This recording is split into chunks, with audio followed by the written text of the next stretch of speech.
बिस्मिल्लाहिर्रहमानिर्रहीम, अस्सलाम वालेकुम एंड वेरी गुड मॉर्निंग। आप देख रहे हैं न्यू पाकिस्तान और मैं हूं आपके साथ ज़रिया बरफा और मैं हूं आपके साथ अनवर खावर। सबसे पहले हम बात करेंगे मौसम के हवाले से, क्योंकि कल जिस तरह की जोरदार और ज़बरदस्त बारिश हम सब ने देखी है तो ऐसा लग रहा था कि अप्रैल के महीने में भी सर्दी वापस आ गई है। और ये काफ़ी हैरानकुन भी था क्योंकि हवाएं जितनी तेज़ चल रही थी, बारिश का जो तूफ़ान था वो जितना तेज़ आया है, तो कल लाहौर में दिन भर मुख्तलिफ औकात में बारिश होती रही है और बाकायदा तौर पर सर्दी का एहसास भी हो रहा था। और दूसरी तरफ महकमा मौसमियात का बताना है कि मुल्क के बेशतर इलाकों में तेज़ हवाओं, झक्कड़ और गरज चमक के साथ मजीद बारिश की पेशगोई भी है। बिल्कुल, और बल्कि रात से ही मुल्क के मुख्तलिफ शहरों में, मुख्तलिफ इलाकों में बारिश होने की इत्तलात भी मौसूल होती रही थी।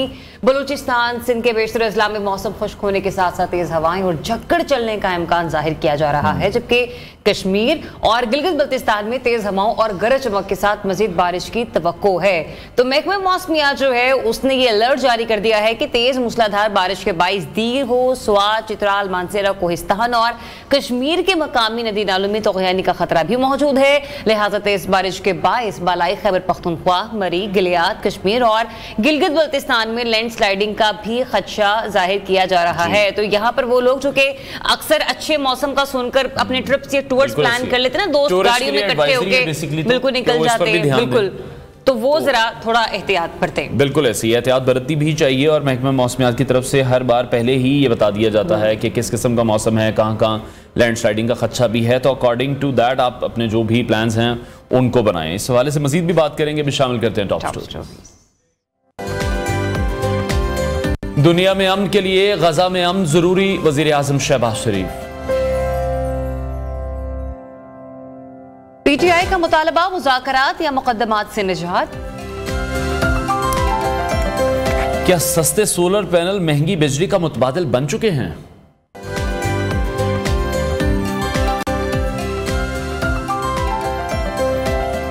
बाइख्तियार होने के लिए नौकरी से ज्यादा कारोबार करना कितना जरूरी।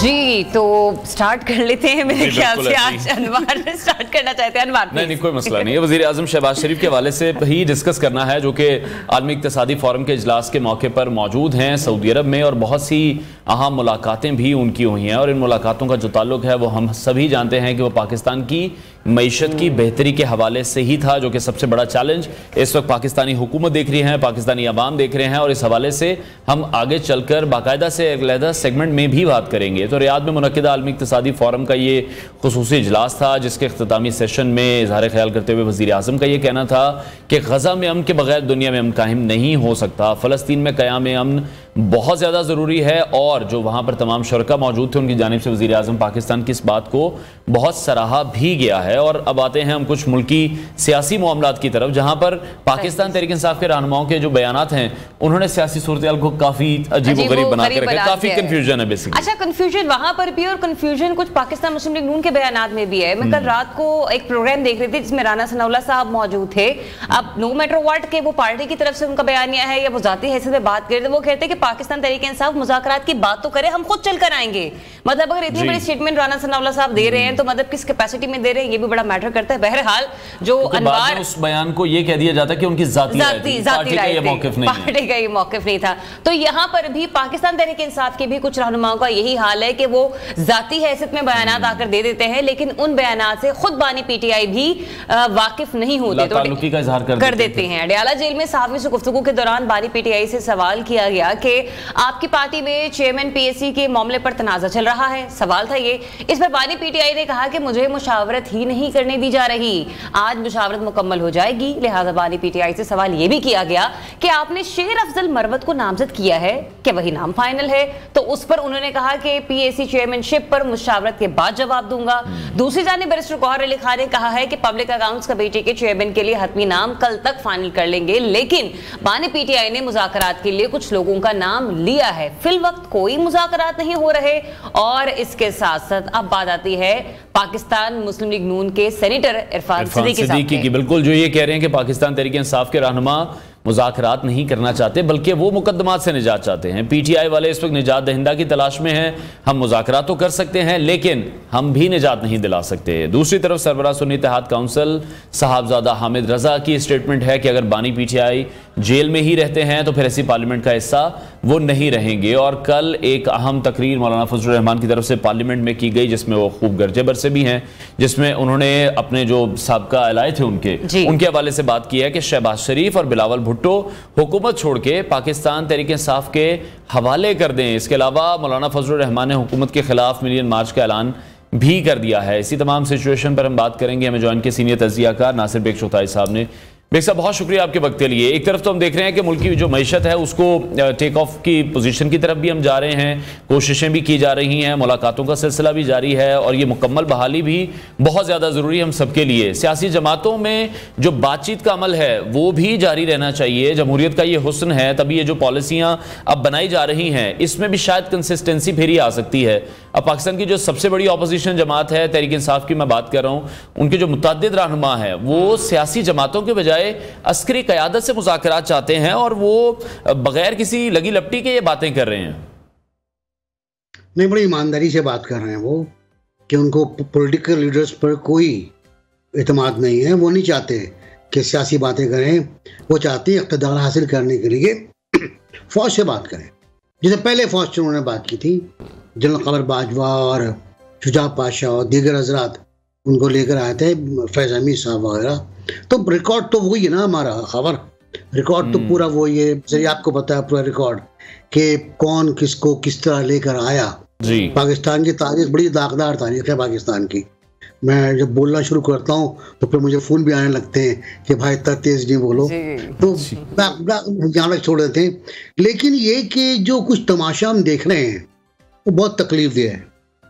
अच्छा, पीटीआई की जहाँ बात कर रहे हैं कि वो एक इशू पर उनके इख्तलाफात हैं, नहीं एक पर नहीं है, हर इशू पर पीटीआई का हर आदमी मुख्तलिफ बात कर रहा है। अब आप देख लें मुज़ाकरात के बारे में, एक कहता है सियासतदानों से मुज़ाकरात होंगे, दूसरा फ्रंट कहता है हरगिज नहीं, हम आर्मी चीफ और DGI-SI से बात करेंगे, ये क्या बेचते हैं। तीसरा कहता है ये मुज़ाकरात के लिए दायरा कार बनाया जाए, शिबली ने कहा। चौथा कहता है कि मुज़ाकरात में हुकूमत रोड़े अटका रही है। अच्छा, अब यहाँ तक तो मुझे पता है कि मुज़ाकरात हो रहे थे इन बयानात से, लेकिन कल तो कह दिया चेयरमैन साहब ने, बानी साहब ने, कि कोई मुज़ाकरात नहीं हो रहे। तो ये लोग क्या करते रहे इस दौरान, कंफ्यूज करते रहे। रऊफ हसन ने भी कहा, सब ने कहा, सब बातें गलत साबित हो गई। तो अच्छा, दूसरा मसला मौलाना फजलुर रहमान का, मौलाना साहब ने बहुत अच्छी बात कही कि अगर आप समझते हैं कि पीटीआई लार्जर पार्टी है तो उसको इख्तियार दे दें आप, well and good. Bilawal Bhutto Zardari और शहबाज शरीफ ये दोनों हुकूमत साजी से कबल ये ऑफर कर चुके थे कि आप बनाएं हुकूमत जी, आप हुकूमत बनाएं, हम आपके साथ हैं। वजह क्या है कि पीपल्स पार्टी में भी इख्तलाफात थे इंतखाब हुकूमत साजी में, और मुस्लिम लीग में इख्तलाफात थे हुकूमत साजी के लिए। आप देखें ना, मुस्लिम लीग के कुछ दोस्त, कुछ लीडर खिंची रह रहे थे। आए रोज हर प्रोग्राम में वो बात कर रहे हैं, अपने जो ख्याल और बड़ा ही सख्त इंटरव्यू उनका इजहार कर रहे हैं। आसिफ किरमानी साहब का भी एक इंटरव्यू मैंने देखा, वो बड़ा क्लियर कट ये कह रहे हैं कि हुकूमत किसी सूरत नहीं लेनी चाहिए थी। हाँ, तो लेकिन आसिफ किरमानी साहब अब मैदान से बाहर हैं। ऐसे बहुत से लोग हैं जो मैदान से बाहर हैं। आसिफ किरमानी साहब के बारे में तो बहुत सी बातें भी आ रही हैं, लेकिन मेरा अपना ख्याल ये है कि अल्टीमेटली पीटीआई को समझना पड़ेगा कि सियासी मैदान ही में सियासी घोड़ा दौड़ता है, और इस बार ये तय हो गया है, खबर और जरिया इस बार ये तय हो गया है कि मईशत को नुकसान नहीं पहुंचने देंगे।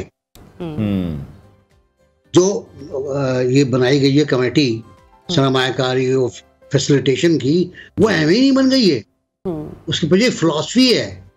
ये मैं कहता हूँ, मेरी राय में, और मैं गलत कह रहा हूँ, मेरी राय में ये सुपरा कैबिनेट है। सुपरा कैबिनेट है, फैसले वही हो रहे हैं। अब बाद में आप साकदार को बनाए थे डिप्टी प्राइम मिनिस्टर और ये वो सब शोशा है, वो शोशा है, वो प्रोटोकॉल मिल जाएगा उनको बचपन से शौक है बनने का प्राइम। अच्छा, लेकिन एनबीसी यहीं पे मेरा एक सवाल ले लीजिए आप, ये जो आप कह रहे हैं कि शोशा है, प्रोटोकॉल है, उनको थोड़ा सा मिल जाएगा, तो वो जो प्रोटोकॉल उन्हें मिलेगा वहां पर भी तो आवाम के टैक्स का पैसा खर्च होगा ना। ये शोशाह हम अफोर्ड कर सकते हैं? पाकिस्तान बहुत सारे मामला में कह देता है हम इस चीज के मुतहम्मिल नहीं हो सकते। और एक और चीज भी ऐड कर लीजिएगा, बहुत से लोग ये कह रहे हैं कि मोहसिन नकवी साहब को काउंटर करने के लिए किया गया है। Is that so? मोहसिन, देखिए मोहसिन के बारे में तो राणा सनोल्लाह साहब ने बहुत क्लास का जुमला कहा था और आई एग्री विद हिम कि मोहसिन नकवी अगर चाहते तो प्राइम मिनिस्टर बन जाते। तो आप उनसे अंदाजा लगा रहे हैं आप, कहाँ सागडार और कहाँ मोहसिन नकवी।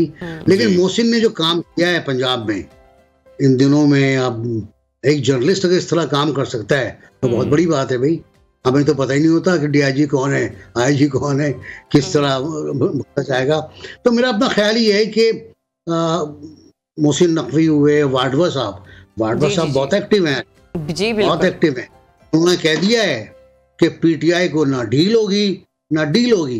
इवन उन्होंने ये भी कह दिया है कि मैं काकड़ साहब और मोहसिन नकवी एक ही कबीले के लोग हैं तो हमसे ना टकराएं वरना के बाद उन्होंने कुछ कहा नहीं। और हम आजाद कबीला हैं। हाँ, आजाद कबीला, ये भी क्या उन्होंने। अच्छा, आपने एक बात की थी हमारे बहुत सीनियर की तरफ से, मुस्लिम लीग के हैं, उन्होंने एक बयान दिया था, वो बयान इरफान साहब, वो बयान आज तक मेरे समझ में नहीं आया।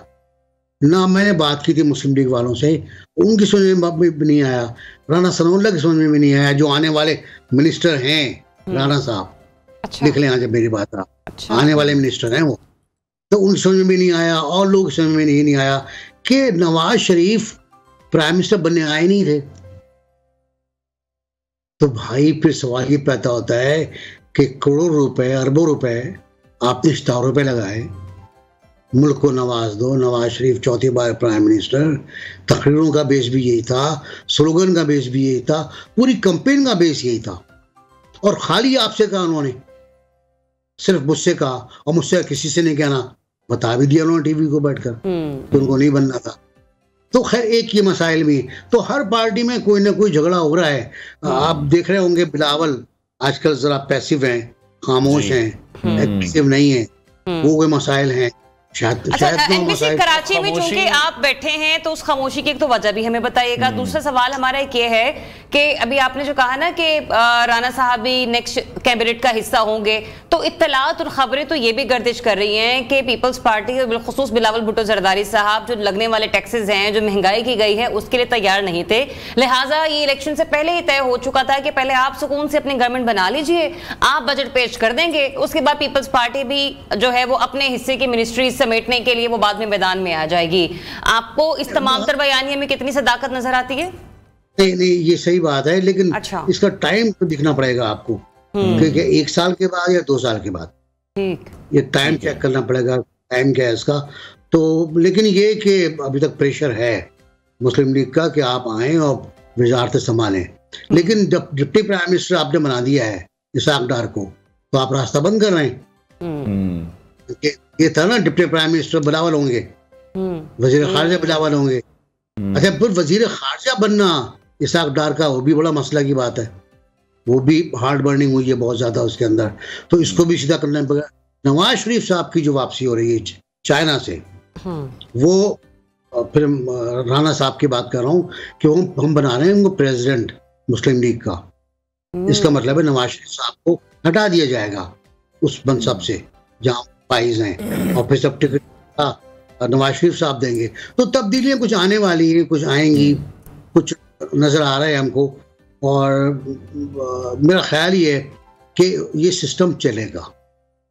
ठीक है, तो जिस तरह से आप ये कह रहे हैं कि सिस्टम तो चलेगा, लेकिन अभी जो मुज़ाकरात की अगर कुछ बात चल रही है वो हुकूमत और पीटीआई के दरमियान हो, या पीटीआई जिस तरह से डायरेक्ट कह रही है कि हम तो एक कमेटी बनाकर बैठे हैं कि एस्टैब्लिशमेंट के साथ मुज़ाकरात हों, वहां से रब्ता नहीं किया जा रहा। जब भी ये बातचीत शुरू होगी, आपको लगता है जो सानिया 9 मई हुआ वो तमाम मामलात खत्म हो जाएंगे, बानी पीटीआई की सजाएं भी खत्म हो सकती हैं, और अगर ये सब कुछ एकदम से हो जाता है, एकदम खत्म कर दिया जाता है, तो क्या ये भी दुरुस्त होगा, सब रिपीट टेलीकास्ट होगा जो कि मुस्लिम लीग नून के साथ भी हुआ? पहले हो चुका है ना ये। मैं चाहता हूं तो कि मैं ना कहूं उस पर, लेकिन पहले वाक़यात हो चुके हैं, बड़े बड़े केसों में सजाएं हुई हैं, और फिर सजाएं मनसूख की गई हैं, और फिर क्लीन चिट दी गई है, और अब लेकिन बेग साहब कभी कभी 9 मई नहीं हुआ जिस तरह से रियासती इदारों पर हमला किया गया, आर्मी इंस्टॉलेशंस पर अटैक किया गया।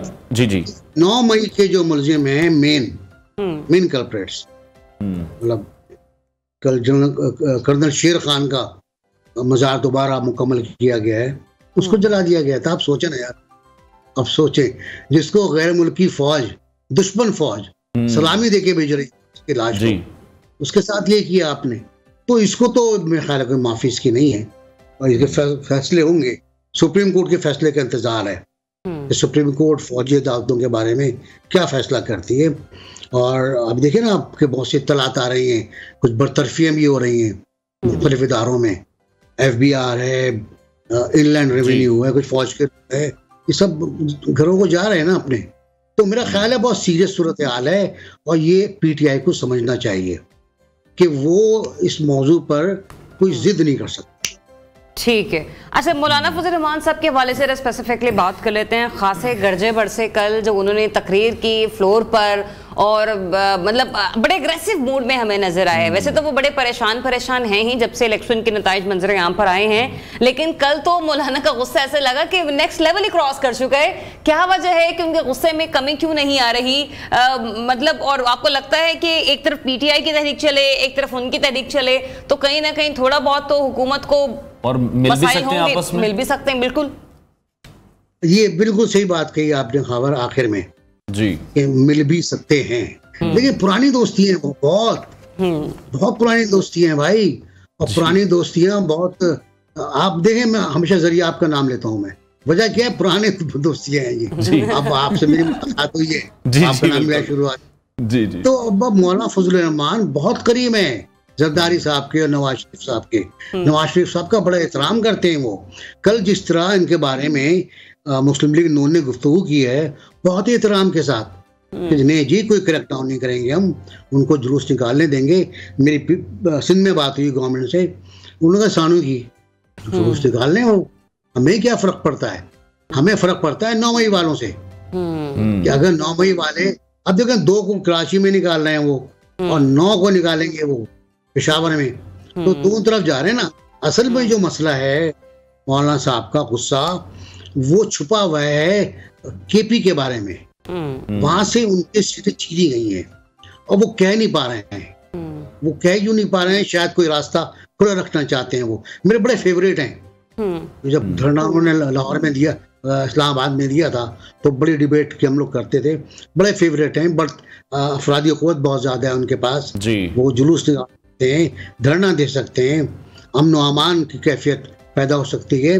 लेकिन ये कि उनसे राब्ते लोगों के हैं, उनसे बातचीत चल रही है और शायद बातचीत आगे बढ़ जाए। तो बकौल तलाल चौधरी साहब के कि मुमकिन है 2 मई, वो 9 मई की याद में। अच्छा, लेकिन मेरा एक सवाल अनवर ये भी है कि सानेहा 9 मई जो है वो उतना ही मुतशद्दद है कि जितना कि सानेहा 9 फरवरी था। बैलेंस नहीं हो गया सब कुछ? नहीं, बैलेंस तो नहीं हुआ ना। कैसे? देखिए, एक तरफ जो है वो ग्रुप कौन सा है, आप देखें ना, नुकसान किसको हुआ एक तरफ, और दूसरी तरफ किसको नुकसान हुआ। आप सिर्फ ये देखिए कि मुल्क की जो इंटरेस्ट था वो कहाँ मुतासिर होता है, किस जगह मुतासिर हुआ।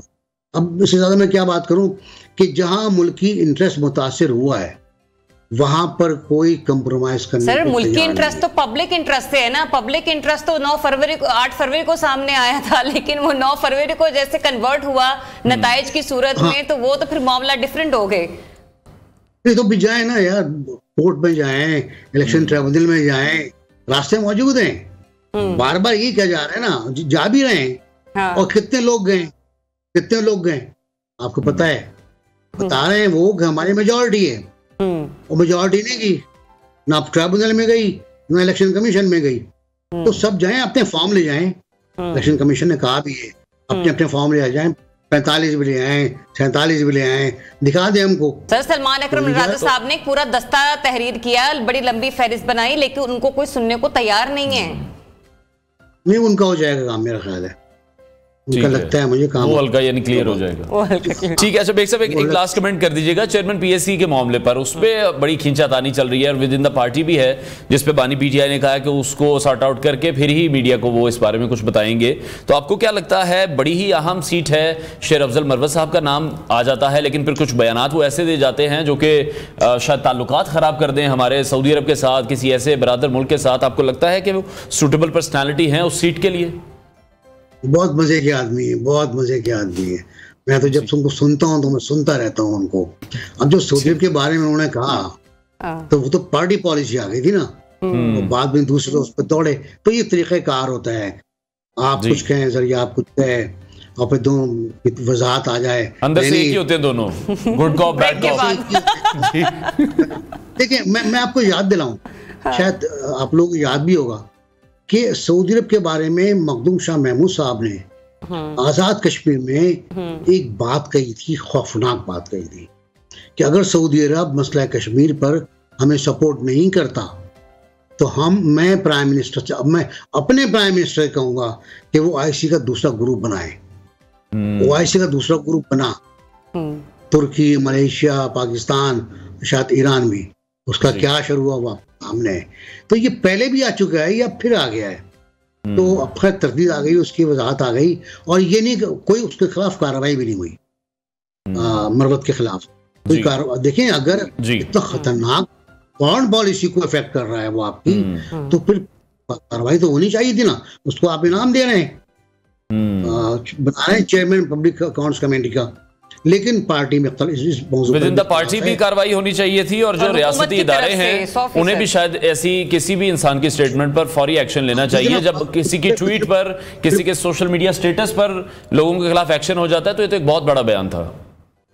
सही बात है, बहुत बड़ा बयान था और हमारे ताल्लुकात खराब करने वाला बयान था ये। ठीक है, thank you so much NBC for joining us. वक्त की कमी है, अब हमें ब्रेक लेने का कहा जा रहा है, ब्रेक लेते हैं, ब्रेक के बाद आपको दोबारा ज्वाइन करें। Stay tuned.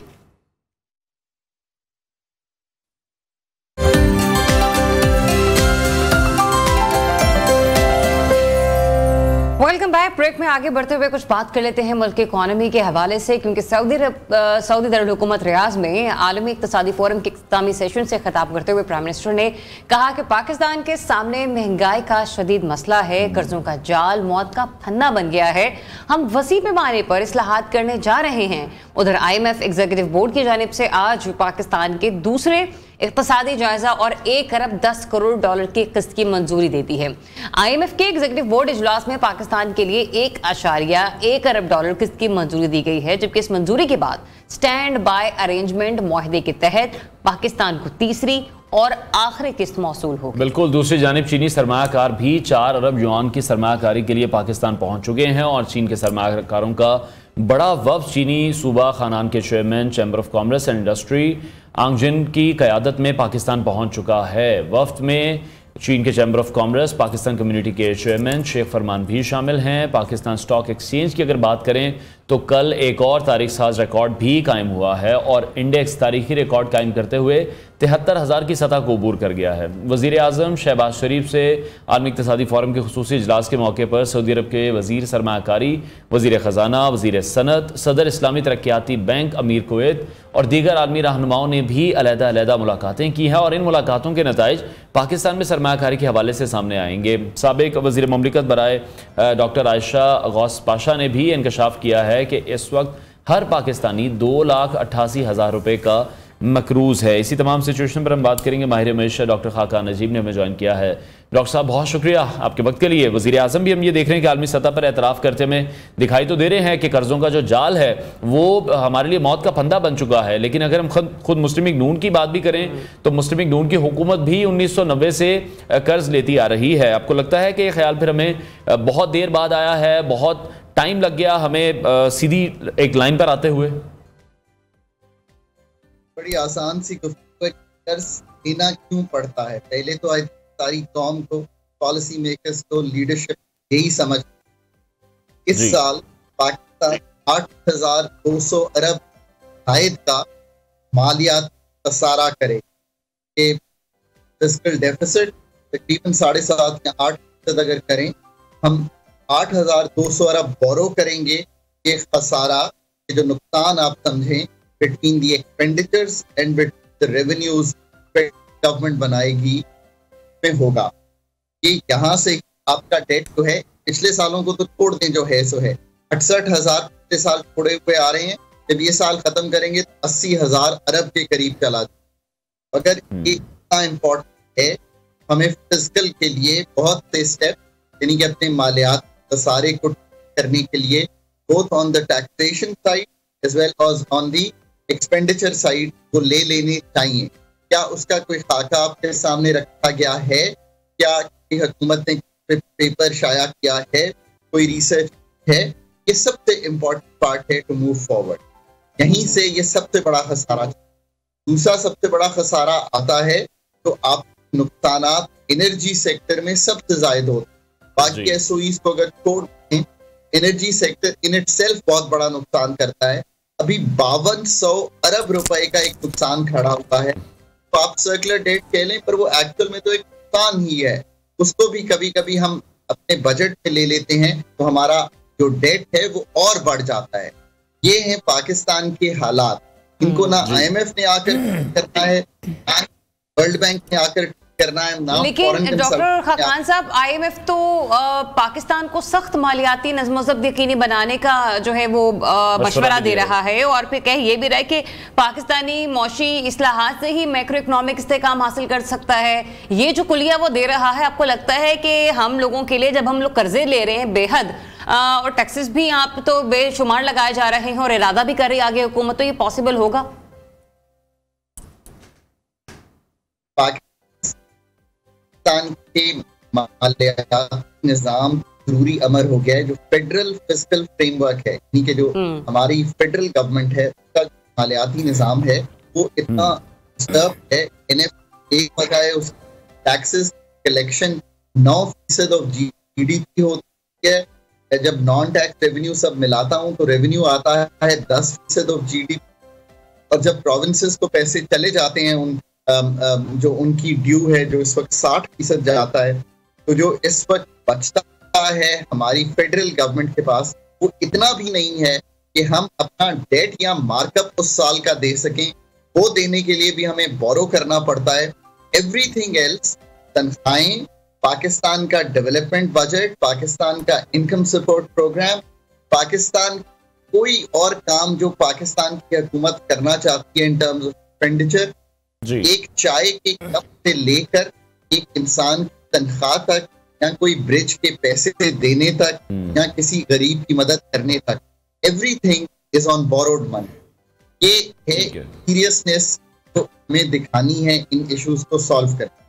लेकिन डॉक्टर साहब, आप बिल्कुल दुरुस्त फरमा रहे हैं कि हर चीज़ के लिए हम कर्ज ले रहे हैं, लेकिन अभी सोचने वाली बात तो यह है कि इन द लॉन्ग रन आपको क्या लग रहा है कि आज तो हम मुश्किल में हैं, लेकिन अगर आज से कुछ सालों बाद की हम बात करते हैं तो हमारी मईशत पर इसका पॉजिटिव इंपैक्ट आप देख रहे हैं या नेगेटिव देख रहे हैं? और वो भी उन हालात में जब हुकूमती अखराजात में भी कमी नहीं है, बरामदात में भी इजाफा नहीं हो रहा। उसकी सबसे बड़ी वजह यही है कि जब हम एनर्जी की बात करते हैं, बिजली की या गैस की प्राइसेस की बात करते हैं, तो वो जब रीजन में दूसरे ममालिक को हम देखते हैं, हम तो उनसे कम्पीट नहीं कर पा रहे हैं। हम एक्सपोर्ट्स में फिर आगे किस तरह से बढ़ेंगे? टैक्स नेट में इजाफा नहीं किया जा रहा, सरकारी इदारों की निजकारी एक बहुत बड़ा मसला है। अब लोग अगर सोलर की तरफ भी शिफ्ट हो रहे हैं तो कहीं ना कहीं ये खबरें भी हैं कि हुकूमत वहां पर भी थोड़ा सा शिकंजा कसना चाहती है। तो अवाम को रिलीफ आपको लगता है इन द लॉन्ग रन कुछ मिल सकेगा? तो आपने बहुत सी चीजें सामने रखी। सबसे पहले तो हुकूमत ने एक बजट बनाना है तो सिर्फ अकाउंटिंग एक्सरसाइज ना हो बल्कि एक रिफॉर्म ओरिएंटेड एक्सरसाइज, सबसे पहली चीज। बिकॉज इस हुकूमत ने अभी तो सबसे पहला मेजर काम करना है तो इस बजट की तश्कील है, उसमें एक्सपेंडिचर के रिफॉर्म, ये एक्सपेंडिचर का जो बढ़ने की शरह है उसको कैसे तोड़ना है। मेरा ख्याल है कि अभी तक जो अथॉरिटीज को एडवाइस किया जा रहा है कि समहाउ कोई ऑस्टेरिटी के मेजर्स लेने हैं, ऐसा बिल्कुल नहीं है। पाकिस्तान को अपने खर्चों के बढ़ने की शरह को तोड़ना है, प्रोविंसेस के साथ कुछ खर्चे शेयर करने हैं, कुछ डेट को ऐसे संभालना है कि जो डेट पे खर्चा है कम करना है, कुछ बजटिंग के फ्रेमवर्क को डील करना है। अब अगर ये सारे काम हुकूमत इस बजट में इस मद में, और फिर जो टैक्सेस की मद में यानी कि उनको मसावी बनाना, अब आप खुद ही देखिए कि रिटेलर की एक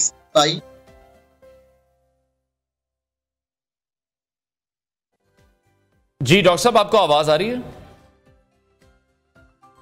डॉक्टर खाकान नजीब से एक बार फिर से हम राब्ता कायम करने की कोशिश करेंगे। जिस तरह से जी डॉक्टर साहब हमें सुन पा रहे तो कंटिन्यू कीजिएगा। जैसे मैं हमेशा कहता हूं, एक जुज है, सबसे जरूरी जुज है, but design of a policy एक से भी ज्यादा इंपॉर्टेंट जुज। अभी आप देखा कि आपने रिटेलर पे टैक्स लगाने के लिए एक पॉलिसी का इजरा किया और मालूम ये हुआ कि चंद 100 लोग भी उसमें नहीं आए, जबकि टोटल 35 लाख रिटेलर और होलसेलर है जिसको हमने tax net. Design of a policy के लिए आपको हर लोगों से वो मदद लेनी पड़ेगी, काम समझते हो। You have to put teams together.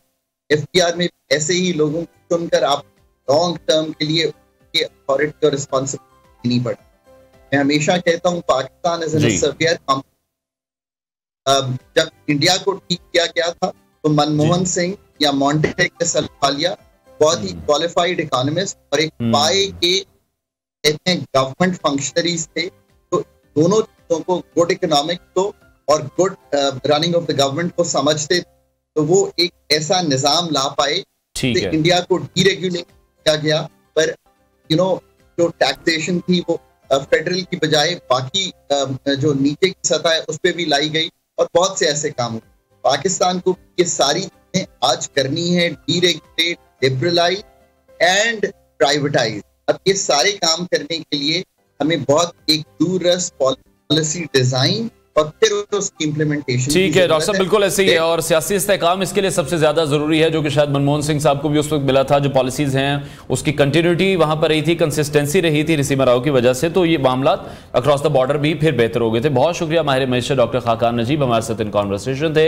आगे बढ़ते हैं, जहां हम पाकिस्तानी इकॉनमी की बात कर रहे हैं, जहां हम हमेशा से ही देखते आए हैं क्या पाकिस्तान IMF के पास गया है 1 अरब डॉलर के लिए, 2 अरब डॉलर की किस्त के हवाले से बात हो रही है। तो दूसरी तरफ हम ये देख रहे हैं कि दुबई की तरफ से एक बहुत बड़ा ऐलान किया गया है, जिसमें अल मक्तूम इंटरनेशनल एयरपोर्ट की तामीर के हवाले से बताया गया है और इस एयरपोर्ट की तामीर का आगाज हो चुका है और जो लागत उसकी है वो सुनकर मैंने एक बार फिर से कंफर्म किया था टीम के साथ कि ये एग्जैक्ट नंबर है, ये कोई गलत फिगर तो नहीं है, क्योंकि तकरीबन 35 अरब डॉलर की मालियत से तैयार होने वाला ये दुनिया का सबसे बड़ा टर्मिनल होगा और 35 अरब डॉलर अगर हम पाकिस्तानी इकोनॉमी में इस वक्त डाल दें तो मेरा ख्याल है दोबारा से हम मुल्क को रीबिल्ड कर सकते हैं। और ये उसके कुछ वर्चुअल मनाज़िर भी हम आपको दिखा रहे हैं कि किस तरह का होगा ये नया दुबई एयरपोर्ट। तो मुत्तहिदा अरब अमारात के नायब वज़ीर आज़म और दुबई के हुक्मरान शेख मोहम्मद बिन राशिद आल मखतूम ने समाजी राबते की वेबसाइट यानी कि एक्स पर पोस्ट में कहा कि हमने आल मखतूम इंटरनेशनल एयरपोर्ट पर मुसाफिरों के नए टर्मिनल के डिजाइन की मंजूरी दे दी है और इसकी तामीर पर 34 अरब 85 करोड़ डॉलर की लागत आएगी। तो टर्मिनल के मुकम्मल तौर पर फाल होने के बाद, फंक्शनल होने के बाद एयरपोर्ट पर सालाना 26 करोड़ मुसाफिरों की आमदरफ्त बिल्कुल ऐसी है और ये मुसाफिरों के हवाले से फिर दुनिया का सबसे ज्यादा गुंजाइश वाला एयरपोर्ट बन जाएगा और ये मौजूदा दुबई इंटरनेशनल एयरपोर्ट से भी 5 गुना बड़ा होगा। जिसको हम जब भी हम जाते हैं देखते हैं तो हैरान होते हैं कि इतना बड़ा एयरपोर्ट है और ये इससे भी 5 टाइम्स बड़ा होने वाला है। इस प्रोजेक्ट का जो पहला फेज है वो ये बताया जा रहा है कि ये 10 बरसों में मुकम्मल होगा। ब्रेक हमें लेनी है, ब्रेक की तरफ बढ़ते हैं, ब्रेक के बाद आपको दोबारा स्टे ट्यून्ड टू पाकिस्तान।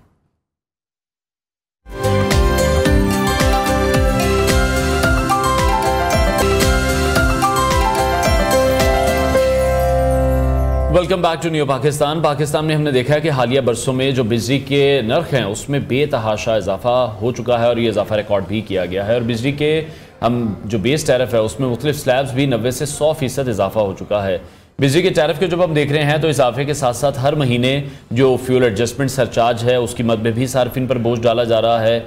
बकिया जो टैक्सेस हैं वो भी मौजूद हैं और बिजली की बढ़ती हुई कीमत की वजह से गुज़श्ता चंद बरसों के दौरान मुल्क में सोलर पैनल के जरिए बिजली पैदा करने के रुझान में भी इजाफा देखा गया है और हालिया हफ्तों में पाकिस्तान में जो सोलर पैनल्स की कीमत है उसमें हैरानकुन तौर पर 60% से ज्यादा कमी आ चुकी है। और सोलर पैनल्स के दरामद कुनंदगान अब ये कह रहे हैं कि दरामद में इजाफे से सोलर पैनल्स की कीमतें कम हुई हैं और कीमतों में इस कमी के सबब शहरियों में इनकी मांग बढ़ती चली जा रही है। तो आज हम जायजा लेंगे कि छोटे दुकानदार और कम आमदनी वाले लोग जो हैं वो सोलर पैनल के जरिए महंगी बिजली खरीदने से कैसे बच सकते हैं, इसी बारे में बात करते हैं। प्रोग्राम में हमें ज्वाइन कर रहे हैं solar panel expert Ahmed Khan साहब। अहमद साहब, बहुत शुक्रिया आपके वक्त के लिए।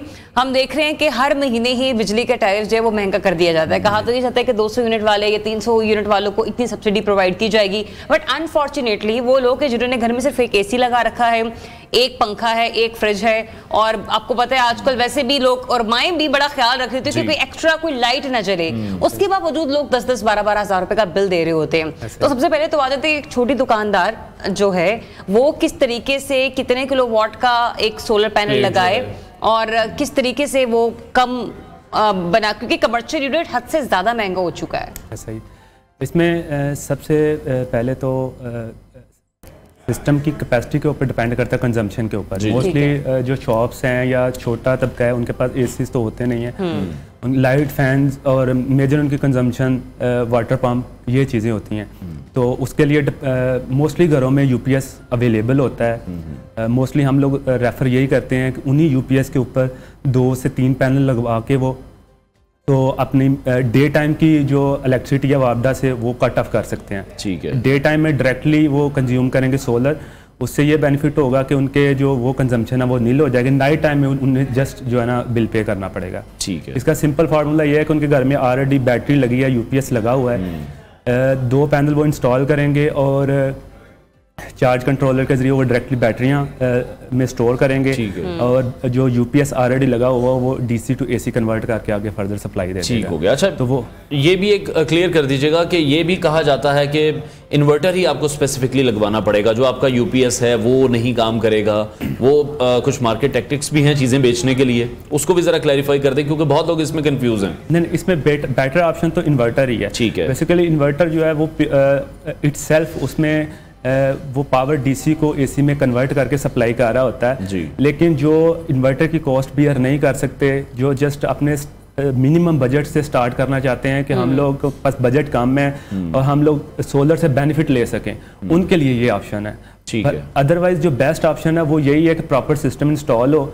उसकी कॉस्ट जो चली जाती है वो जो सबसे स्मॉल सिस्टम है उसकी कॉस्ट जाती है 1,80,000 के अराउंड अबाउट। ठीक है। अगर कोई इतना अफोर्ड नहीं कर सकता, उसके घर में ऑलरेडी यूपीएस लगा हुआ है, तो वो ऑलमोस्ट 80 to 90,000 के अराउंड अबाउट पैनल स्ट्रक्चर और केबल की कॉस्ट आती है, वो इंस्टॉल करवा के एटलीस्ट आपका डे टाइम की कंजम्पशन जो है वो अच्छा, ये जो आप 1,80,000 वाला ये कह रहे हैं, किस कैपेसिटी के पैनल्स हैं, कितने पैनल्स हमें रिक्वायर्ड हैं? जैसे अब छोटे घर हैं, एक फ्रिज तो अब हर घर में मस्ट होता है। फिर अगर हम कुछ लाइट्स की बात कर लें या 2 पंखों की बात कर लें, उसके लिए आप क्या सजेस्ट करते हैं? जैसे हम 3 मरले के घर की बात कर लेते हैं, जो कि जाहिर बात है पाकिस्तानी अवाम के लिए बहुत ज्यादा इंपॉर्टेंट है जानना कि वो हर कोई आजकल ये सवाल पूछता दिखाई दे रहा है।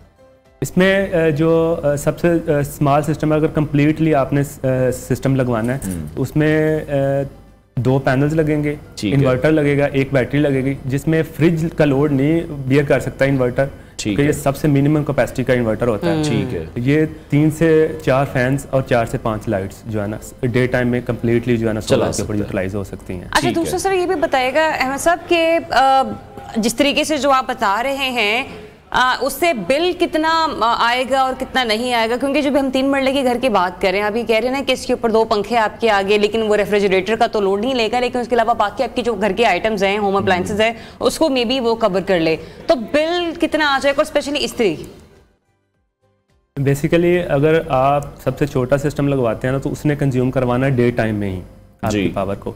तो आप अगर उसको फुल टाइम यूटिलाइज करते हैं ना तो वो ऑलमोस्ट 100 to 120 यूनिट्स आपके पर मंथ सेव करता है। ठीक है। तो इसी हिसाब से जब आपका सिस्टम का साइज इंक्रीज करता जाएगा तो वो आपकी सेविंग बढ़ती जाएगी। ये 1 टाइम इन्वेस्टमेंट होती है। लेट सपोज कोई कस्टमर 1 टाइम इन्वेस्ट करके स्मॉल सिस्टम लगाता है तो ये पैनल्स लाइफ टाइम के लिए होते हैं। ठीक है। तो वे सेविंग करके फर्दर जो है ना इसमें एडिशन करता रहेगा वो। ठीक है। हम लोग मोस्टली रिकमेंड करते हैं कि कस्टमर पहले इन्वर्टर बड़ा लगवा ले, पैनल बेशक आहिस्ता ऐड हाँ जी करते रहे, 2 या 3 से स्टार्ट कर ले, बाद में फर्दर आहिस्ता ऐड कर। ठीक है। तो जैसे अभी हम देख रहे हैं कि आजकल तो 60% प्राइसेस नीचे आई हुई हैं। अगर हम पर वॉट पैनल की प्राइस डिस्कस कर लें, जैसे 585 वॉट का पैनल अवेलेबल है, तो पर वॉट अभी प्राइस क्या चल रही है जो बेहतरीन पैनल्स हैं? पर वॉट जो पैनल की प्राइस चल रही है वो ऑलमोस्ट 40 रुपीस पर वाट से लेके 44 रुपीस पर वाट के राउंड बोर्ड जाता है। ठीक है, यानी कि ये तकरीबन हमें कोई 23-24 हज़ार के करीब एक पैनल कॉस्ट करेगा 580 वॉट का। और 2 पैनल अगर हम लगा रहे हैं तो तकरीबन 50,000 में आपके पैनल्स आ जाएंगे। और इन्वर्टर इसके साथ आप कौन सा कह रहे हैं? 2 किलो वॉट का इन्वर्टर लगेगा, 1.5 किलो वॉट का लगेगा? 1000 वाट का, 1 किलो वॉट का। और उसकी प्राइस क्या है आजकल मार्केट में? ऑलमोस्ट इसकी प्राइस है 35,000 के अराउंड। 35,000 जो कि हाइब्रिड है, जो बैटरीज के साथ अटैच हो जाता है। और अगर हम ऑन ग्रिड पर जाते हैं उसकी प्राइस शायद थोड़ी सी ऑन ग्रिड जो मिनिमम स्मॉल साइज में आता है वो 5 to 6 किलोवाट का स्टार्ट वहां से होता है, 5 to 6 किलोवाट से। ठीक हो गया। और फिर जिस तरह से जो बड़े अगर हम पैमाने पर सोलर लग रहे हैं उसके आपको क्या लग रहा है कि बेनिफिट्स जो हैं वो आवाम को सही अंदाज में मिल रहे हैं? जैसे अगर हम वापडा से नेट मीटरिंग की बात कर लेते हैं, छोटे पैमाने पर तो नेट मीटरिंग की आपको उस तरह से जरूरत नहीं पड़ती है क्योंकि वो इतनी जनरेट नहीं कर पा रहा होता। लेकिन जब हम बड़े किसी फैक्ट्री की बात करते हैं, किसी इंडस्ट्रियल जोन की बात करते हैं, आपको लगता है गवर्नमेंट की जो पॉलिसीज हैं वो इस वक्त फायदेमंद हैं अभी भी लोगों के लिए? जो करंट सिचुएशन है उसमें तो जितने भी कमर्शियल, इंडस्ट्रियल और रेजिडेंशियल प्रोजेक्ट्स लगे हुए हैं सोलर के, या लोग जो मूव होना चाह रहे हैं वो 100% बेनिफिट उठा रहे हैं। क्योंकि डे टाइम में मोस्टली इंडस्ट्रियल में यही होता है कि डे टाइम में जितनी भी पावर प्रोड्यूस होती है ना वो डायरेक्टली इंडस्ट्री कंज्यूम कर रही होती है। इसी तरह कमर्शियल में होता है। लेट सपोज अगर एक्स्ट्रा प्रोड्यूस करती है तो वो रिवर्स वापडा को फीड कर देते हैं। नाइट टाइम में जो वो कंज्यूम करते हैं पीक टाइम के अलावा जितने भी उनके रिवर्स यूनिट गए होते हैं, पीक टाइम के अलावा यूनिट टू यूनिट एडजस्ट होता है। ठीक है। पीक टाइम का वो आपको चार्ज करते हैं मोस्टली। तो मोस्टली जो इंडस्ट्रीज ज़्यादा बेनिफिट उठा रहे हैं क्योंकि उनकी कंजम्पशन बहुत ज़्यादा होती है। जितनी उनका सिस्टम का साइज लगा होता है वो डे टाइम में ही कंज्यूम कर लेते हैं। ठीक है।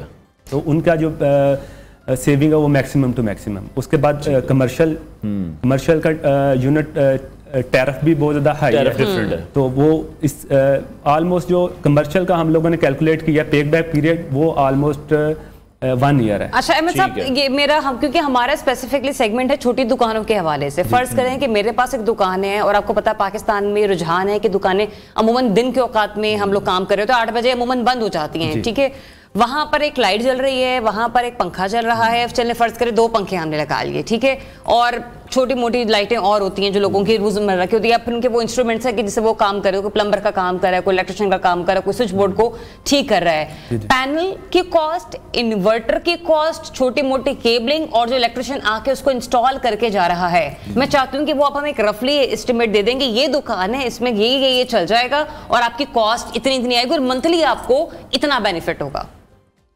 अगर वो कम्प्लीटली नया सिस्टम लगवाते हैं, उनके पास यूपीएस नहीं है, ठीक है, तो उसमें बैटरी भी एक ऐड होगी। ये ऑलमोस्ट जो कॉस्ट करती है 1,50,000 to 1,80,000 के अराउंड अबाउट कॉस्ट। इसमें एक बैटरी है और क्या है?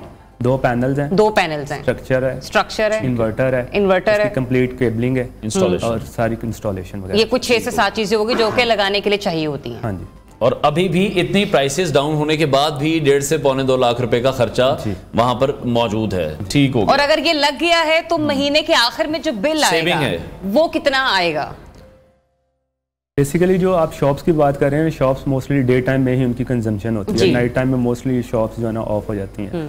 तो अगर वो डे टाइम में यूटिलाइज करते हैं तो वो अपने वापडा को टोटली कट ऑफ भी कर सकते हैं। अच्छा। लेट सपोज उनके पास बैटरीज है, अगर वो नाइट टाइम में 2 या 3 घंटे यूज भी करना चाहें तो जो बैटरी में पावर स्टोर होती है वो भी यूटिलाइज कर सकते हैं उस टाइम पीरियड के दौरान। सही। ठीक है। जैसे सुबह सूरज तुलू होगा, फर्स्ट उसकी बैटरी चार्ज होगी, साथ ही मतलब अगर वापडा का मीटर कटवा भी दिया तो कोई मसले की बात नहीं है, लेकिन जिस दिन सूरज ना निकला फिर इंतजार भी करना पड़ेगा। तो फिर ये कि एहतियाती तौर पर आप अपना मीटर जो है वो रखे जी। ठीक है। और अगर इन फ्यूचर आपको क्या लग रहा है कि कोई ऐसी प्लानिंग है, जैसे 2-4 रोज पहले हमने देखा कुछ फेक न्यूज सामने आ रही थी कि जी अब इस पर भी टैक्स, सूरज पर भी टैक्स लगा दिया जाएगा, जो पर किलोवाट है वो चार्ज किया जाएगा। इस तरह की कोई पॉलिसी तो नहीं ज़ेरे गौर है हुकूमत की तरफ से? लोग लगवाते हुए अब डर भी रहे हैं कि शायद सस्ता होने की वजह भी यही है। नहीं, ऐसी कोई पॉलिसी भी नहीं है कोई, और इन फ्यूचर नज़र भी नहीं आ रही। बेसिकली गवर्नमेंट टैक्स इंप्लीमेंट कर सकती है। लेट सपोज इंपोर्ट के ऊपर प्रीवियस गवर्नमेंट ने मशवरा ना दो, तुम्हारी मेहरबानी। ठीक है। ठीक है। नहीं, पहली बड़ी मुश्किल से प्राइसेस जो हैं वो नीचे आ चुकी। ठीक है, बहुत शुक्रिया solar panel expert Ahmed Khan हमारे साथ इन कॉन्वर्सेशन थे। नाज़रीन, ये छोटी सी एक गुफ्तगू थी जिसमें हम ये बताने की कोशिश कर रहे थे कि किस तरह से आप भी अपने एक छोटे मकान को या किसी भी दुकान को आप उसको सोलर पर शिफ्ट कर सकते हैं और उसको आप 1.5 से पौने 2 लाख रुपए का छोटे से छोटा सेटअप है जिसमें आपके 6 महीने में आपका ये जो बिल है, जो प्राइसेस अभी हो गई हैं, जो फ्यूल एडजस्टमेंट प्राइस हम दे रहे हैं, टैक्सेस हम दे रहे हैं, तो विद इन 6 मंथ और ईयर आप वो जो अपनी प्राइस है वो ओवरकम हो जाएगी। बिल्कुल ऐसी है। ब्रेक लेते हैं, ब्रेक के बाद आपको दोबारा join. Stay tuned to Pakistan.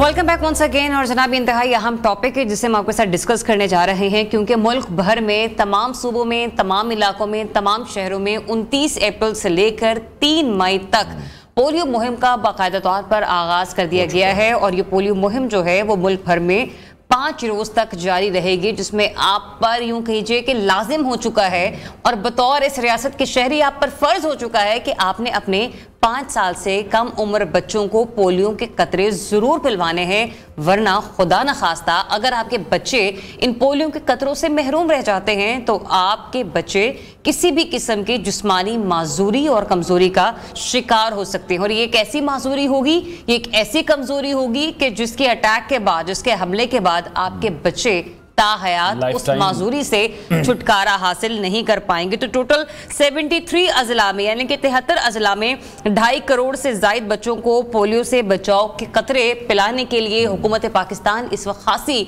मुतहरिक नजर आ रही है। और तमाम सूबे हर साल की तरह इस साल भी मुकम्मल तौर पर ताउन करते हुए नजर आ रहे हैं। लेकिन कुछ लोग ऐसे हैं जो कि इस मुहिम में ताउन नहीं करते और फिर उसका नुकसान उनके बच्चों को उठाना पड़ता है। मैं उन वालिदैन के हवाले से बात करें, क्योंकि फैसला आज आपने करना है अगर कल आपके बच्चे को चलना है। बिल्कुल इसी तमाम सिचुएशन पर बात करने के लिए हमने दावत दिया। डॉक्टर मोहम्मद नासिर राना है, लाहौर के बेहतरीन चाइल्ड स्पेशलिस्ट हैं और इसी वजह से मरीज डॉक्टर राना नासिर पर एतमाद का इजहार भी कर रहे हैं। और डॉक्टर राना जो नासिर साहब हैं वो बच्चों के अमराज में इस वक्त मुख्तलिफ शोबों में बरसों तक हर किस्म की बीमारियों का इलाज भी करते रहे हैं। आज हमारे साथ इन कॉन्वर्सेशन है। डॉक्टर साहब बहुत शुक्रिया आपके वक्त के लिए। सबसे पहले ये जो 5 रोज़ की एक प्रैक्टिस स्टार्ट हुई है, इसको कितना आप इम्पोर्टेंट देख रहे हैं और आपको अभी क्या लग रहा है कि साल से अब हम ये पोलियो जो वैक्सीन मुहिम है इसको कंटिन्यू कर रहे हैं, तो अभी इसके समरात हमें 100% मिले हैं या परसेंटेज आप कितनी देख रहे हैं?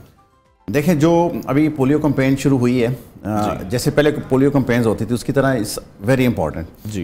इंपॉर्टेंट इसलिए कि बहुत सारे बच्चे बीच में मिस हो जाते हैं रूटीन की इम्यूनाइजेशन में या पिछली पोलियो कैंपेन्स में। और दूसरा होता यह है कि इसका एक आप समझ लें कि चेक है, एक पैरामीटर है चेक करने का कि डिफरेंट शहरों के सीवर वाटर को ऑफ एंड ऑन चेक करते रहते हैं। अगर सीवर वाटर में वाइल्ड पोलियो वायरस पाया जाए तो इसका मतलब होता है कि उस इलाके में वायरस है। अगर जो बच्चा इम्यून नहीं होगा, अगर उस तक वो पहुंच गया तो उसको वो बीमारी कॉज कर सकता है।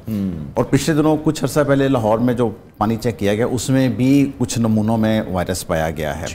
तो इस वजह से इट्स वेरी इंपॉर्टेंट कि जिसका बच्चा इम्यून नहीं होगा और अगर वो इस तरह का पानी पी लेता है, पानी पीने के अलावा इवन जो जूसेस मार्केट में मिलते हैं नॉन ब्रांडेड, आपको पता है वो कोई हाइजेनिक नहीं होते। लोग छोटी छोटी दुकानों में घरों में घोलते हैं, घोल के डब्बों को पैक करके भेज देते हैं। उसमें पोलियो का वायरस भी हो सकता है, उसमें टाइफाइड का भी जरासीम हो सकते हैं, उसमें हेपेटाइटिस के भी हो सकते हैं और होते हैं। इसी वजह से लोग कहते हैं जी हमने तो कुछ बाहर से पानी तो पिया ही नहीं, तो हमारे बच्चे को कैसे यरकान कैसे हो गया, टाइफाइड कैसे हो गया। ठीक है, वो इसी वजह से होता है कि उसमें वायरस पाया जाता है। तो उसके लिए बेहतरीन तरीका यही है कि आप अपने बच्चे को इम्यून रखें, या तो हाइजीन का स्टैंडर्ड इतना ऊपर ले जाएं हम, जो कि शायद इमीडिएटली तो मुश्किल है, फाइनेंशियल जो हमारे हालात हैं पाकिस्तान के, तो एटलीस्ट आप ये तो कर सकते हैं अपने बच्चों को 2 कतरे पिला दें। अगर वो सारा डॉक्टर साहब हमारे यहाँ काम तासुर है, जिन घरों के हवाले से आप जिक्र कर रहे हैं ये पसमानदा इलाकों में रहने वाले लोग भी हैं और ये तो वो लोग हैं जो ये कहते हैं कि हम तो हवा मिट्टी के साथ पलने बढ़ने वाले लोग हैं और लक्कड़ हजम पत्थर हजम बच्चे हैं हमारे। लेकिन बावजूद इसके मुझे ये बताएगा, जितनी बीमारियों के बारे में भी आपने जिक्र किया, हेपेटाइटिस भी है उसमें टाइफाइड भी है, पोलियो जो है वो सिर्फ जिस्मानी कमजोरी का ही बायस बन सकता है, जिस्मानी माजूरी का, या जितने मामलात आपने जिक्र किया उनसे भी छुटकारे का एक बहुत बड़ा जरिया, बहुत बड़ा हल है? नहीं, जहाँ तक पोलियो की बात है, पोलियो तो अगर होता है, पोलियो देखें जिसको फालिज होता है वो तो बहुत थोड़े बच्चों को होता है। पोलियो की एक आम वायरस की तरह जब वायरस बॉडी में जाता है, बुखार होगा, सर दर्द होगा, जिस्म दर्द होगा, कुछ बच्चों को फिर फालिज हो जाता है या गर्दन तोड़ बुखार हो जाता है। जी, जी, जी। लेकिन वो परसेंटेज बड़ी थोड़ी है। अच्छा। जो बाकी बीमारियां हैं उनके तो जरासीम ही लेता है, लेकिन अगर ओवरऑल एहतियात करेंगे खाने पीने की चीज़ों में, इन चीज़ों में, तो इन सारी चीज़ों से बचा जा सकता है। लेकिन पोलियो से स्पेसिफिकली बचने के लिए तो इसकी वैक्सीनेशन बहुत ज़रूरी है और सारी दुनिया ने किया। देखिए एक चीज़ है जो दुनिया ने 15-20 साल से करके साबित कर दिया कि इस तरह करेंगे तो इस तरह रिजल्ट आएगा, तो अब उसके ऊपर हमें दोबारा तजर्बा करके अपने बच्चों को नुकसान पहुंचाने की तो कोई ज़रूरत नहीं, हमें उसको फॉलो कर लेना चाहिए। फॉलो करेंगे तो हम भी सक्सेसफुल हो जाएंगे। और क्या पैरामीटर्स इसके रखे गए हैं, क्योंकि आगाही के लिए अगर हम बात कर रहे हैं, बहुत से लोग हैं जो नहीं इस हवाले से जानते होंगे कि बाय बर्थ ही ये वैक्सीनेशन का जो अमल है ये स्टार्ट हो जाता है, और कब कब फिर ये वैक्सीनेशन करवानी लाजमी है 5 साल की एज तक? देखें जो रूटीन की इम्यूनाइजेशन है जो गवर्नमेंट फ्री करती है, ये प्रोसेस बर्थ पे स्टार्ट हो जाता है। बर्थ पे ही BCG के साथ और हेपेटाइटिस B के साथ पोलियो का ड्रॉप्स दिए जाते हैं। ठीक है। फिर 6 हफ्ते पे दिए जाते हैं, फिर 10 हफ्ते पे दिए जाते हैं, 14 हफ्ते पे दिए, यानी रूटीन में अगर जब वो टाइम देते हैं पोलियो, आपके जो हमारे सेंटर्स हैं, PI सेंटर्स हैं, अगर बच्चे को आप उधर लेके जाएंगे तो वो ऑटोमेटिकली इसको पोलियो ड्रॉप्स भी पिलाएंगे। ठीक है। अच्छा 14 हफ्ते के बाद फिर इसका एक इंजेक्शन भी वो लगाते हैं पोलियो का, और उसके बाद फिर मीजल्स का इंजेक्शन, वो जो टाइम देंगे, अगर लोग रिलीजियसली और प्रॉपर तरीके से इसको फॉलो कर लें तो शायद हमारे इतने कंपेन चलाने की जरूरत ही ना रहे। अनफॉर्चुनेटली लोग कई दफ़ा जाते हैं, एक दफ़ा जाते हैं, 2 दफ़ा जाते हैं, 3 दफ़ा जाते नहीं, कई दफ़ा कहते हैं जी कन्वेंस का मसला हो गया, कोई घर में ले जाने वाला नहीं था, मिस कर जाते हैं, मिस करके 2-4-6 महीने के बाद उनको ख्याल आता हो मिस हो गया, उस दौरान वो फिर नेक्स्ट टीके की बारी आ चुकी होती है। ठीक है। अगर उस रूटीन इम्यूनाइजेशन को हम अच्छे तरीके से फॉलो करें तो शायद ये बीमारियां वैसे ही खत्म हो जाए हमसे। ठीक हो गया। और जिस तरह से अब जैसे आप ये कह रहे हैं कि एक तो बर्थ के टाइम पे भी लग गया, फिर 4 हफ्ते बाद, 6 हफ्ते बाद या 14 हफ्ते बाद, तो कुछ ऐसा तो नहीं है कि अगर किसी ने ज़्यादा पी रहे हैं तो उसको कोई नुकसान भी है? जैसे घर घर भी मुहिम हो रही है, उसमें भी पिला दिए हैं, और एक जो वैक्सीनेशन थी उन्होंने वो भी प्रॉपर कंप्लीट की है। हाँ नहीं, इसमें ये होता है कि देखें ये एक्स्ट्रा डोज देने का फ़ायदा होता है। फ़ायदा ये होता है कि जिसमें इम्यूनिटी है, एक बेसिकली ये होता है ना, नुकसान कोई नहीं है, क्योंकि हम लोगों की वो जो एक उनका माइंडसेट है उसको हम सिर्फ क्लियर करना चाह रहे हैं। कोई इसका नुकसान नहीं होता, बल्कि इसका फ़ायदा होता है। फ़ायदा ये होता है कि बॉडी मजीद अपनी एंटीबॉडीज़ या कुव्वत मुदाफ़ित को स्ट्रेंथन करती है। जब कभी उस तरह का वायरस या कोई जरासीम और आएगा तो उसके अगेंस्ट वो प्रॉपरली लड़ सकेगी और उस वायरस को बॉडी से निकाल सकेगी।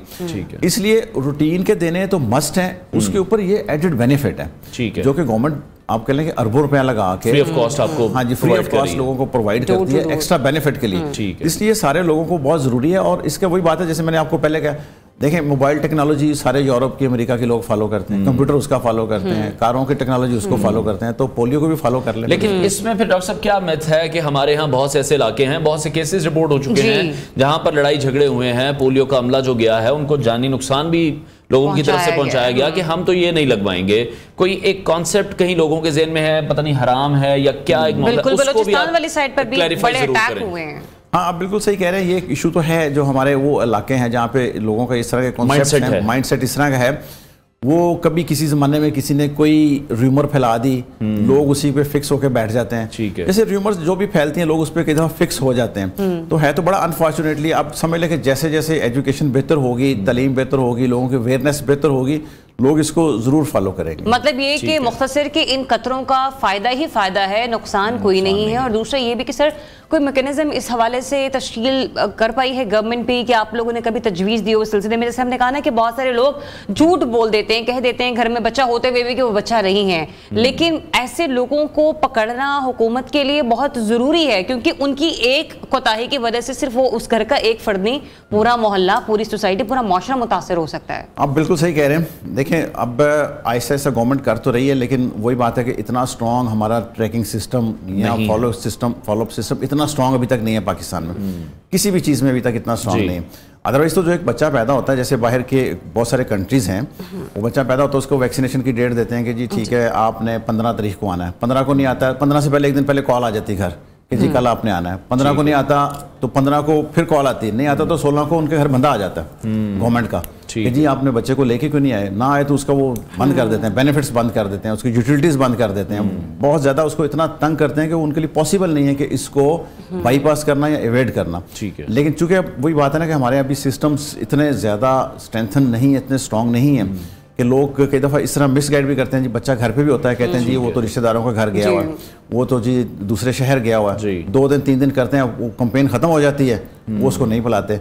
बस उनके ज़हन में ऐसे कई दफ़ा लोगों का ख्याल आ जाता है कि जी पता नहीं ये फ्री पिला रहे हैं तो पता नहीं इसके में गवर्नमेंट का फ़ायदा है। कई दफ़ा इस तरह होता है कोई चीज़ मुफ्त मिल रही हो ना तो ईजिली मिल रही हो, उस पर हाँ तो लोग कहते हैं उस पर डाउट्स क्रिएट हो जाते हैं, लोग कहते हैं और उस इकदाम को सराहा भी नहीं जाता, ये भी किया जाता है। ठीक है, बहुत शुक्रिया child specialist doctor Nasir Rana साहब हमारे साथ इन कॉन्वर्सेशन थे। ब्रेक लेते हैं नाज़रीन, ब्रेक के बाद आपको दोबारा ज्वाइन करेंगे।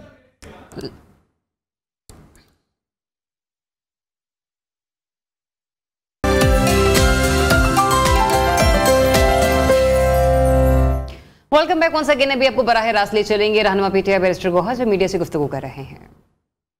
आज अलबत्ता इलेक्शन कमीशन ने स्टाफ से पूछा कि इस पे आप क्या कहना चाहेंगे, तो स्टाफ ने ये कहा कि सुप्रीम कोर्ट और कमीशन के जो ऑर्डर है उसकी लाइट में हमारी कुछ ऑब्जर्वेशंस है। मैं पॉइंट आउट करना चाहूँगा, इलेक्शन कमीशन ने ऑब्जेक्शंस का नहीं कहा, ये कहा कि हमारे कुछ ऑब्जर्वेशंस है, जिस पे कमीशन ने अपने स्टाफ कॉन्फिडेंशियल ब्रांच को डायरेक्ट कर लिया, जिनके पास सारी पॉलिटिकल पार्टीज़ के इंट्रा पार्टीज इलेक्शंस के डॉक्यूमेंट हुआ करते हैं, कि वो ऑब्जर्वेशंस हमें कम्युनिकेट किया जाए अगर कवरिंग नोट। अगर वो ऑब्जर्वेशन हमारे पास आएगी फिर हम इंशाल्लाह उसका जवाब भी देंगे। उसके बाद इलेक्शन कमीशन हमें हेयरिंग के लिए कौन सी डेट देगी, इंशाल्लाह ताला उस पर बाद में बहस होगी। ये थी आज की प्रोसीडिंग्स। लेकिन आपको हम ये बताते चलें कि पाकिस्तान के 175 पॉलिटिकल पार्टीज़ हैं। इस 175 पॉलिटिकल पार्टीज़ में पाकिस्तान तहरीक इंसाफ की तरह किसी ने ट्रांसपेरेंट, ओपन और according to the constitution election नहीं करवाए। हमने इस मरतबा भी इलेक्शन करवाए। हमने 3 चीज़ों को मद्देनज़र रखा। सबसे पहले इलेक्शन कमीशन का ऑर्डर 23/11/2023 का, जिस पे इलेक्शन कमीशन ने हमें 20 दिन का टाइम दिया था कि आप इंट्रा पार्टीज इलेक्शन कराएं। उस ऑर्डर में जो ऑब्जर्वेशन दी थी हमने उसको मद्देनज़र रखा। फिर जो हमने इलेक्शन करवाए उसके बाद इलेक्शन कमीशन का जो ऑर्डर आया उसको भी हमने मद्देनज़र रखा। और आखिर में सुप्रीम कोर्ट ने 13 जनवरी को जो ऑर्डर इशू किया है, पहला ऑर्डर इलेक्शन कमीशन का था 23 नवंबर 2023 का, और जब हमने 2 केस के समाअत के हवाले से बैरिस्टर गोहा मीडिया से गुफ्तगू कर रहे थे। एनीवेज आगे बढ़ते हैं और एक अहम टॉपिक है वो आपके साथ ज़रूर शेयर करेंगे कि हम लाखों नौजवान हर साल पाकिस्तान की वर्क फोर्स में शामिल होते हैं। हम ये देखते हैं कि उनमें लड़के और लड़के दोनों ही शामिल होते हैं। नो मैटर व्हाट के लड़के ज़्यादा आगे तरक्की कर रहे हैं, लड़के ज़्यादा आगे तरक्की कर रही हैं। हर साल हमारी यूनिवर्सिटीज़ डिग्रियाँ प्रोड्यूस कर रही होती हैं और ज़्यादातर अपनी CV लेकर नौकरियाँ ढूंढने के लिए निकल चलते हैं। तो अपना कारोबार शुरू करने का शायद ही कोई सोचता होगा। ये एक ऐसा अलमिया है कि जिस पर आज हम प्रोग्राम में बात करेंगे, क्योंकि पाकिस्तान में करोड़ों नौजवान हैं और उनमें से कितने ये सोचते हैं कि वो अपना जाती कारोबार शुरू करें और उसको मेहनत से कामयाबी। बिल्कुल ऐसी। और सवाल फिर यहाँ पर ये भी उठता है कि पाकिस्तान में जो कारोबारी जीनियस हैं वो अब पैदा क्यों नहीं हो रहे हैं। जैसे से हम अक्रॉस द बॉर्डर भी देखते हैं, बहुत बड़े नाम वहाँ पर मौजूद हैं, बहुत बड़े ग्रुप्स वहाँ पर मौजूद हैं, लेकिन जो हर कामयाब कारोबार है उसको भी कहीं ना कहीं से एक आगाज़ चाहिए और वो छोटे पैमाने से भी शुरू किया जा सकता है। बहुत से ऐसे लोग हैं जो सिर्फ यही सोचते हैं कि वो एक लार्जर स्केल पर जाकर ही काम करें। अब डिजिटल दौर आ चुका है, घर बैठे भी इतने प्लेटफॉर्म्स बन चुके हैं कि आप घर बैठकर भी अपना कारोबार शुरू कर सकते हैं और ये जो मौका है ये ख़वातीन के लिए बहुत ज़्यादा इंपॉर्टेंट है। एंटरप्रेन्योरशिप के हवाले से भी हम बात करेंगे, कारोबार को किस तरह से शुरू किया जा सकता है। इस पर बात करने के लिए हमारे साथ इस वक्त मौजूद हैं, उनको हम वेलकम कहेंगे, मोहतरमा इर्तिफा नासिर साहिबा जो कि FC यूनिवर्सिटी के स्कूल ऑफ मैनेजमेंट में असिस्टेंट प्रोफेसर की जिम्मेदारियां अदा कर रही हैं। बहुत शुक्रिया इर्तिफा आपका। वालेकुम सलाम। बेसिकली तो हम यही डिस्कस करना चाह रहे हैं कि जो हमारा एजुकेशन सिस्टम है उस पर बहुत ज़्यादा बात की जाती है बहुत से TV प्रोग्राम्स में, और कंपैरिजन जो है वो ऑब्वियसली वैसे ही किया जाता है कि वहाँ पर जो एजुकेशन सिस्टम है वहाँ पर स्किल सिखाए जाते हैं, वहाँ पर प्रैक्टिकल्स की बात है, एक्सपेरिमेंट्स की बात है, सिर्फ ये नहीं कि किताबें रटाई जा रही हैं और डिग्रियाँ दी जा रही हैं। उस पर आपका क्या टेक है, आपका क्या कमेंट है? पहली बात तो आई थिंक कि वेस्टर्न सिस्टम से कंपेयर करना थोड़ा सा गलत होगा, अनफेयर है हमारे साथ, बिकॉज अगर आप वेस्ट से कंपेयर करें तो बड़ी डिफरेंसेस हैं हमारी और वेस्ट में। कल्चरल डिफरेंस आ गई, सोशल डिफरेंस आ गए। देखिए सबसे बड़े तो in fact I was talking about this yesterday with my students in class कि तुम सब लोग जॉब्स के पीछे भागते हो, why aren't you thinking about your own business. तो जी स्टूडेंट्स ने ये पॉइंट आउट किया देखिए मैम, बड़े मसाइल हैं। हमारे घर वाले, आपने बताया कि जैसे क्या कहते हैं, घर वाले जो हैं वो एक तो उनकी रिस्क एपेटाइट नहीं है। देखिए हम लोग, दुनिया बदल गई है, जेन ज़ी आ गई है, लेकिन हम दुनिया कौन चला रहा है? पेरेंट्स कौन है? जेन एक्स बैठी हुई है, मिलेनियल्स बैठे हुए हैं। हम लोग की रिस्क एपेटाइट कभी थी नहीं, ठीक है जी। तो वो बच्चों पे फिर मुसल्लत करते हैं, और हम क्योंकि एक ट्रेडिशनल सोसाइटी है, एक कलेक्टिविस्ट सोसाइटी है, children have to abide by what their parents are saying. बच्चे करना चाहते हैं, रोज बच्चे आइडियाज लेकर आते हैं। इनफैक्ट एफसी कॉलेज के अंदर ही, because we are very big on entrepreneurship, there is lots of things जो हम एंटरप्रेन्योरशिप को प्रमोट करने के लिए कर रहे हैं। मेरे अपने कोर्स में हर साल हम लोग 25+ बिजनेसेस लॉन्च करते हैं, grounds up from scratch. Creative ideas होते हैं, लड़के लड़कियां सब मिलके थोड़ी सी इन्वेस्टमेंट के साथ। तो ये जो बात है ना कि इन्वेस्टमेंट चाहिए होती है, ये बिल्कुल छोटी सी इन्वेस्टमेंट के साथ, देखिए पैसे से पैसा बनता है, बिल्कुल ठीक है जी। छोटी सी इन्वेस्टमेंट के साथ झांकी खोलने वाली बात होती है, उनका बिजनेस चल जाता है। 4-5 घंटों में हम एक मेला करते हैं, मेले में 20 बिजनेसेस 14-15 लाख का रेवेन्यू जनरेट करते हैं, which is a big amount. Business के बच्चे हैं, they are not product creators, manufacturers नहीं है, लेकिन अपने हाथों से बनाते हैं, मार्केटों की मार्केट्स घूमते हैं, शालमी जाते हैं, अकबरी मंडी जाते हैं, खुद करते हैं, बड़े सारे झाके खुल जाते हैं। तो मेरे ख्याल में one of the reasons is family support, ठीक है जी। वो माइंडसेट चेंज होने की जरूरत है। एक और बहुत बड़ा रीजन है, और मैं पर्सनली इससे गुजरी हूं, because I have been trying to set up a small community for the longest time. लेकिन मेरा सबसे बड़ा डर क्या है? टैक्स के इश्यूज, पेपर वर्क के इश्यूज, एससीसीपी की वेबसाइट पे जाओ, एफपीआर पे जाओ, पीआरए पे जाओ, फला जगह जाओ, रजिस्ट्रेशन करो जी। उसके बाद ईमेल पे ईमेल, मतलब ठीक है डिजिटाइज हो गया सब कुछ, लेकिन इट्स खौफनाक। The entire system is scary. So मैं as an adult with so much experience, मैं अगर इस चीज से आई फील डॉन्टेड और इंटिमिडेटेड, तो कैन यू इमेजिन जो न्यू कमर है उनके लिए बिल्कुल कितनी प्रॉब्लम होगी। तो आई थिंक ये डिफिकल्टीज है, and this is something that universities mindsets भी हैं जो कि पाकिस्तान में है। जैसे कुछ लोग कहते हैं कि 2 भाई हैं, अगर एक ने अगर पैसे देके डिग्री ले ली, यानी कि पढ़ के अगर उसने डिग्री ले ली है, और दूसरे ने उसी पैसे से कारोबार शुरू कर दिया, तो वो ज्यादा सक्सेसफुल हो जाता है। वो जिसके पास डिग्री है वो अभी भी नौकरी ही ढूंढ रहा है। हाँ देखिए, लेकिन ये कंट्रडिक्शन भी आ गया कि एक जगह हम कह रहे हैं कि जी नौकरियां सेफ होती हैं, नौकरी कर लो क्योंकि बिजनेस में नुकसान है, या बिजनेस अगर फ्लॉप हो गया तो क्या होगा। दूसरी जगह हम कह रहे हैं कि जिस बच्चे ने बिजनेस कर लिया। सो अगेन वही वाली बात है कि there are a lot of contradictions in the way we approach things in Pakistan. ठीक है, प्रोज एंड कॉन्स हर जगह मौजूद है। अच्छा, हमने यहाँ पर ये भी देखे कि गवर्नमेंट की तरफ से ये कहा जाता है कि हम आपको स्टूडेंट लोन देने को तैयार हैं, एंटरप्रेन्योरशिप के लिए भी लोन देने के लिए तैयार हैं, लेकिन उसके लिए ये कहा जाता है कि कोई ऐसी बेहतरीन तजवीज़ आप मंजर आम पर लेकर आए कि जिसको वो पूरा असेसमेंट करने के बाद हम देखेंगे कि हाँ, हम इसके लिए आपको लोन आपका अप्रूव हो सकता है या नहीं हो सकता। ठीक है, तो वहां पर मैं यही कहूंगी कि हर बच्चा भी ना, यहाँ पर कोई साइंसदान या कोई आइंस्टाइन नहीं बैठा हुआ कि आप उसे ये करें, क्योंकि बाज़ लोगों के बहुत अच्छे प्रोजेक्ट्स होते हैं, वो लोग लेकर जाते हैं, लेकिन वो अप्रूव नहीं हो पाते। तो वहां पर आपको कितना बड़ा डिलेमा नजर आता है? देखिए जी, डिलेमा तो है, ये अक्रॉस पाकिस्तान इस तरह की फैसिलिटीज प्रोवाइड नहीं हो रही हैं यूनिवर्सिटीज में। अगर आप देखें कि अगर गवर्नमेंट कह रही है कि हमने लोन देना भी है, तो बच्चे अपना आइडिया कहाँ टेस्ट करें, कहाँ एक्सपेरिमेंट करें। देखिए, it's all a process for experimentation. Experimentation के बगैर तो कुछ पॉसिबल नहीं। ये तो हाँ, इटरेशन, री-इटरेशन, ट्राई, फेलियर। एक तो फेलियर से भी डरते हैं हम। अब एफसी में हम लोग क्या कर रहे हैं, मैं आपसे शेयर करना चाहूंगी। एक तो जैसे हम बिजनेस बाजार करें, देखिए हमने तो मुसल्लत कर दिया है बच्चों पे कि तुमने करना है एक्सपेरिमेंट, जाके खोलने।